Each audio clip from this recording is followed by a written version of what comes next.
अब ये बताइए कि कैंसर जैसी जो बीमारियां हैं, क्या इनका भी इलाज संभव है?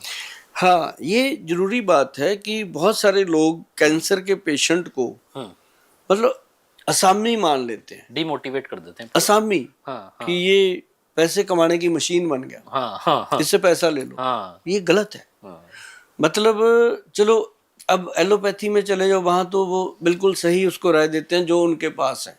अब मान लो आपके पास जो चीज आप वही बताओगे, राइट। है ना।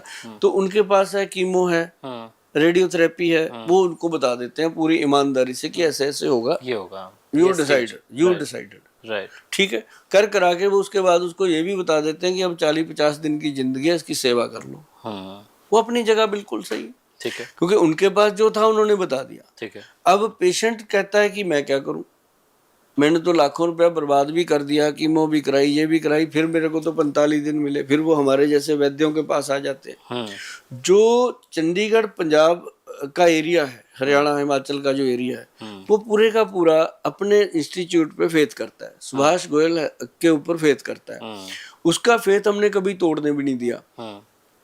उसमें ना कार्तिकेय जी क्या है कि आयुर्वेदिक सिस्टम जो है, यदि किसी को भी कीमो लग रही है, किसी को रेडियोथेरेपी है, किसी की कोई और दवाइयां चल रही है, मैं कहता हूँ लाखों दवाइयां चलती हो, लाखों इलाज आप करा रहे हो, आप करोड़ोंपति अरबोंपति हो, आप जिंदगी नहीं खरीद सकते किसी की।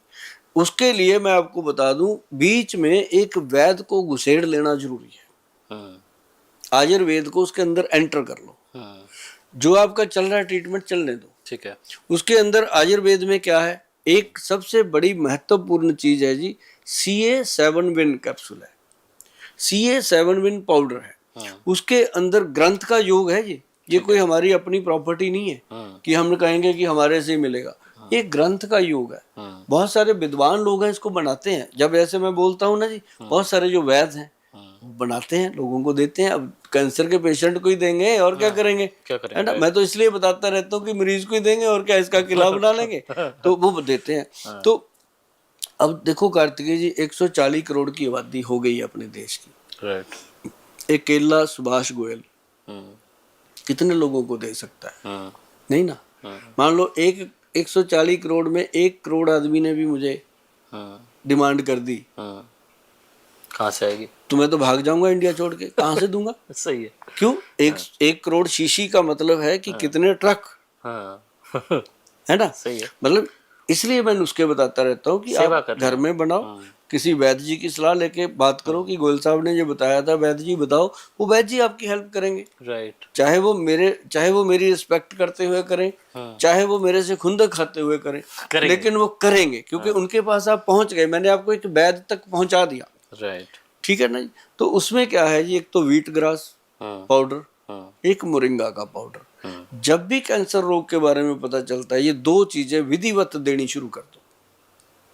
इसके ऊपर कोई भी ऐसी औषध नहीं है जो कैंसर रोग से लड़ने की शक्ति रखती हो। ये आपको उतनी ही एनर्जी देती रहेगी।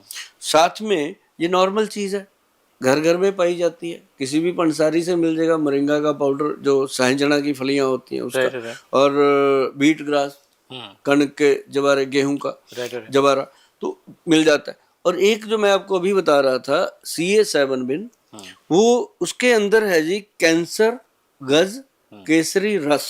देखो कितनी बड़ी बात मैं खुलासा कर रहा हूँ, ये हजारों साल पुराने ग्रंथ में लिखा हुआ है नुस्खा।